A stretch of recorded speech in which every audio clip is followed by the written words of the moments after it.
तो फिल्म की शुरुआत एक कैप्टन से होती है जिसके कपड़े खुद से लथपथ थे। वो एक शॉप में आया तो शॉपकीपर ने देखा कि उसके हाथ में एक टूटा हुआ मंकी टॉय था। शॉपकीपर ने उससे पूछा, तुम्हें क्या हुआ है और ये टॉय क्यों टूटा हुआ है? ड्रम तो बजा ही नहीं रहा। तो कैप्टन ने कहा, अरे शुक्र करो ये कुछ नहीं कर रहा। उनका ये कहना ही था और मंकी ने ड्रम बजाना शुरू कर दिया और इसी शॉप में अजीब काम शुरू हो गए।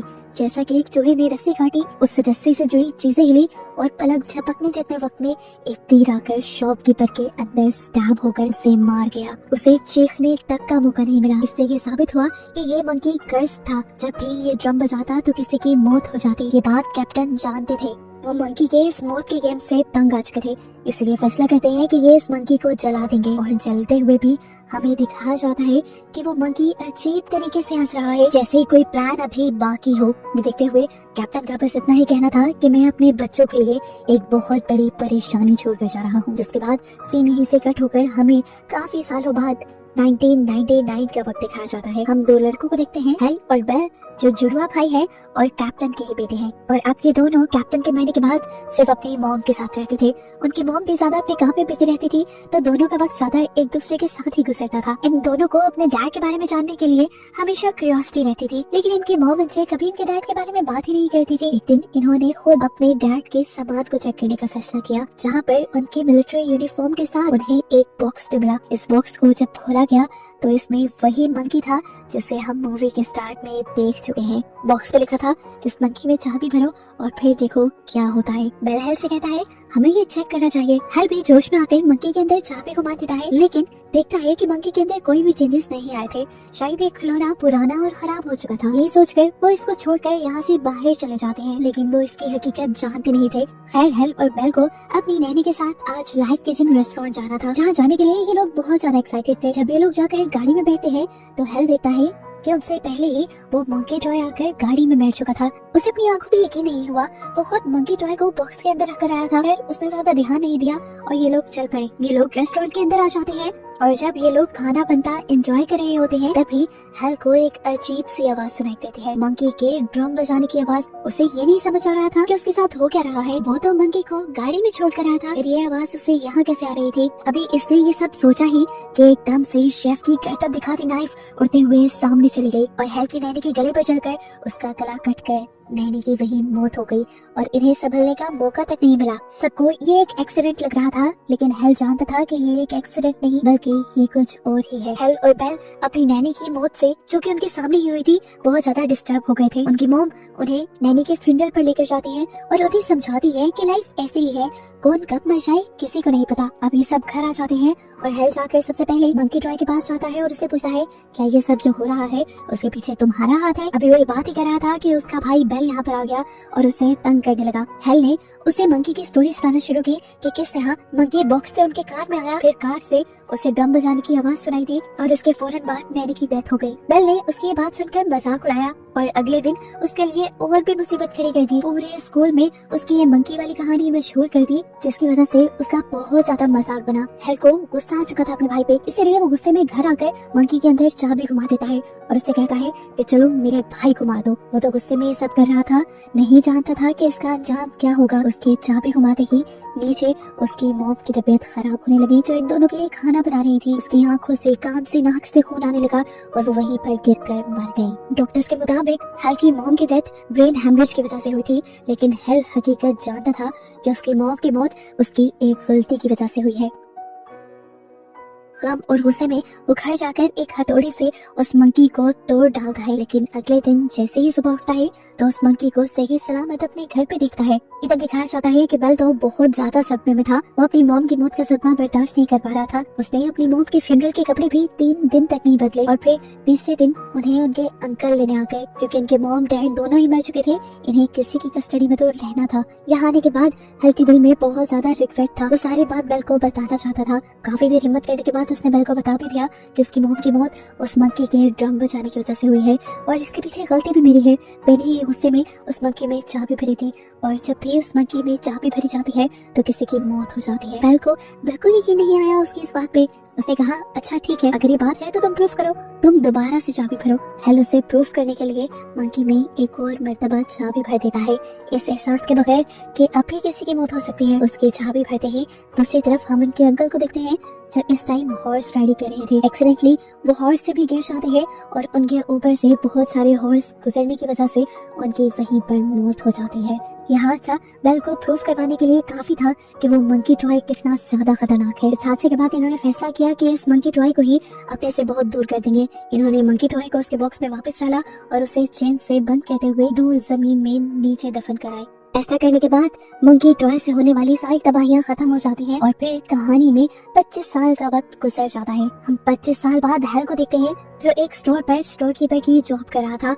उसने अपने भाई से सारे ताल्लुक खत्म कर दिए थे क्योंकि उसे डर था कहीं वो अपने भाई से मिले तो इन दोनों के मिलते ही वो मंकी इनका पीछा न करने लगे और उसकी तबाहियां दोबारा शुरू ना हो जाएं। अब हेल अपने मैनेजर से छुट्टी मांगता है क्योंकि आज उसे अपने बेटे पीट से मिलने जाना था जो उसकी एक्स वाइफ के साथ रहता था। वहाँ जाकर उसे एक शॉकिंग न्यूज पता चली कि उसकी एक्स वाइफ और उसका हस्बैंड अब पीट की लीगल कस्टडी लेने लगे हैं, जिसका मतलब था कि हेल अब और ज्यादा अपने बेटे के साथ टाइम नहीं स्पेंड कर पाएगा। यह उसके साथ आखिरी 2 दिन थे जिन्हें वो ज्यादा से ज्यादा अपने बेटे के साथ स्पेंड करना चाहता था। इन दिनों को यादगार बनाने के लिए हेल एक रोड ट्रिप पर निकल जाता है और रात होने पर ये लोग एक मोटेल में रुकते हैं। यहाँ पर हेल का बेटा उससे उसकी फैमिली के बारे में सवाल करता है। उससे पूछता है कि क्या आपका कोई भाई है।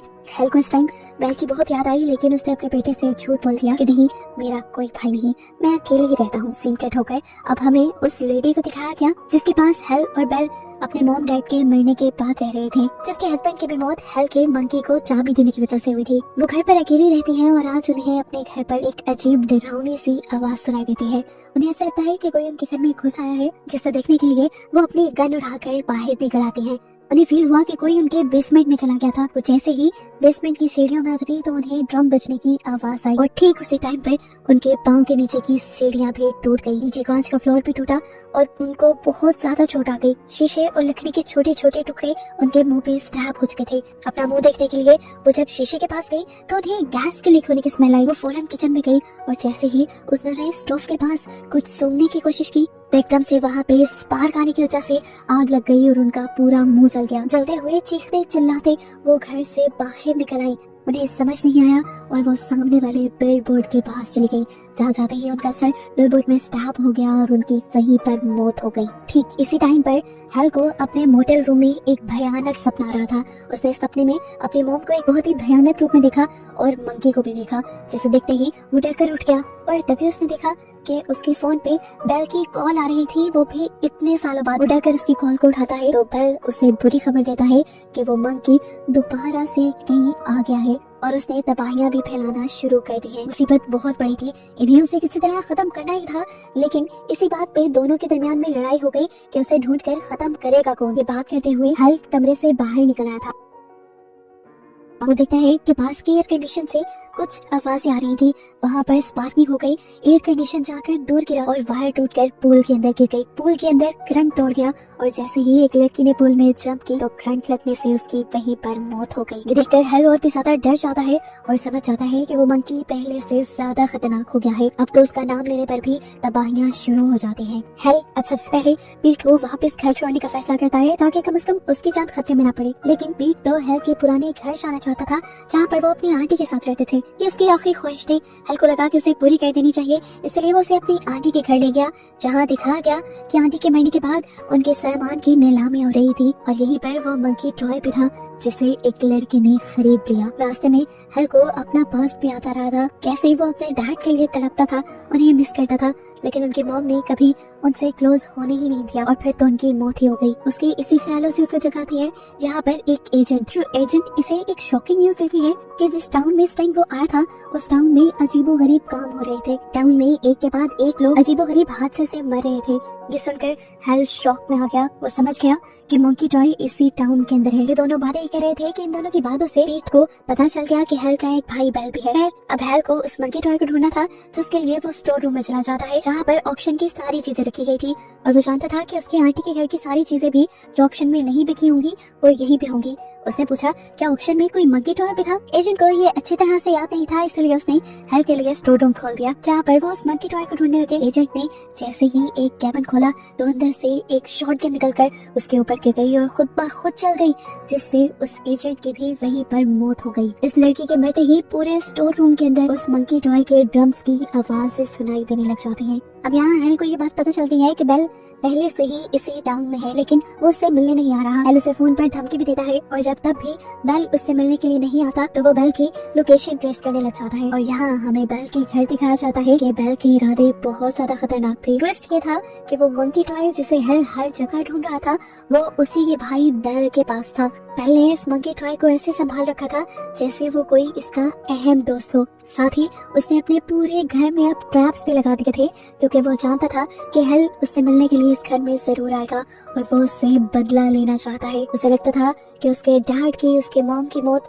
और उसके अंकल की मौत भी हेल की ही वजह से हुई है। वो दुनिया में आज अकेला है तो हेल की वजह से ही है, इसीलिए वो हेल को मारना चाहता है। सीन्स पास में शिफ्ट होते हैं और दिखाया जाता है कि जब इन दोनों भाइयों ने मिलकर उस मंकी टॉय को मिलकर जमीन के नीचे दफन कर दिया था तब बेल वापस गया था उस मंकी टॉय को वहां से लेने के लिए, लेकिन तब उसे मंकी टॉय वहां नहीं मिला, सिर्फ मंकी टॉय की चाबी मिली थी जिसके बाद से आज तक वो उस मंकी टॉय को ढूंढने की कोशिश कर रहा था। और आखिर वो मंकी टॉय उसकी आंटी के घर से ही मिला जिसे उसने किसी दूसरे लड़के के जरिए खरीद लिया। अब यहाँ पर वो लड़का जिसने बेल को वो मंकी बेचा था उसे वो मंकी वापस चाहिए था। उसने जब देखा कि हेल और उसका बेटा पीट आंटी के घर पर है तो वो उन्हें गन पॉइंट पर लेकर बेल के घर के पास आ गया। उसे गन पॉइंट पे ही धमकी देते हुए पीट से कहा कि तुम अंदर बेल के घर जाओ और वहाँ से मंकी टॉय लेकर आओ। हेल जानता था कि अगर उसके हाथ मंकी टॉय लग गया तो बहुत बुरा हो जाएगा। वो उसे समझाता भी है कि तुम गलती से भी उस मंकी टॉय की चाबी ना चला देना, नहीं तो यहाँ तबाहियां शुरू हो जाएगी। यहाँ दिखाया जाता है कि पीट सारे ट्रैप से बचते हुए बेल के पास पहुँच गया था। बेल के पास जाते ही बेल उसे मंकी तो दे देता है, लेकिन पीट बेचारे को तो मंकी की कोई कहानी पता ही नहीं थी। बेल पीट को मजबूर करता है कि पीट मंकी के पीछे की चाबी घुमा दे और जैसे ही पीट ये चाबी घुमाता है बाहर उसके डैड के पास मौजूद आदमी के हाथ से गन चल जाती है। शुक्र था कि वो गोली हेल को नहीं लगी थी, बल्कि विंड ग्लास के आर पार होकर वो बाहर शहद की मक्खियों के छत्ते पर लग गई थी, जिसकी वजह से सारे शहद की मक्खियां आकर उस लड़के के मुंह के अंदर चली जाती हैं और उसे काट कर वहीं पे मार देती हैं। ये देखते हुए हेल समझ गया कि उन्होंने मंकी की चाबी घुमा दी है। इन सब चीजों को रोकने के लिए वो भी बेल के घर के अंदर आ गया, लेकिन जैसे ही वो अंदर आ रहा था तो उससे एक ट्रैप एक्टिवेट हो गया और वो वहीं पर फंस गया। उसे देखते हुए बेल उसके पास आया। इन दोनों के अंदर लड़ाई शुरू हो गई और इसी बहस में इन्हें पता ही नहीं चला कि कैसे इन्होंने अपने मस्तिष्क सुलझा लिए। इन दोनों ने एक दूसरे से माफी मांग ली, लेकिन अब बहुत देर हो चुकी थी। सब कुछ ठीक करने के बावजूद भी ठीक नहीं हुआ था क्योंकि पीछे बैठा मंकी अब ड्रम बजाने लगा था, जिसका मतलब था कि तबाही आ गई। उसकी ड्रम बजाते ही यहाँ छत जोर से हिलने लग जाती है। छत के जोर जोर से हिलने की वजह से बेल का अपना लगाया हुआ ही ट्रैप बेल के ऊपर गिरकर उसे मार देता है। साथ ही हम देखते हैं कि इस टाउन में भी तबाहियां होना शुरू हो गई थी। जगह जगह आग लग चुकी थी।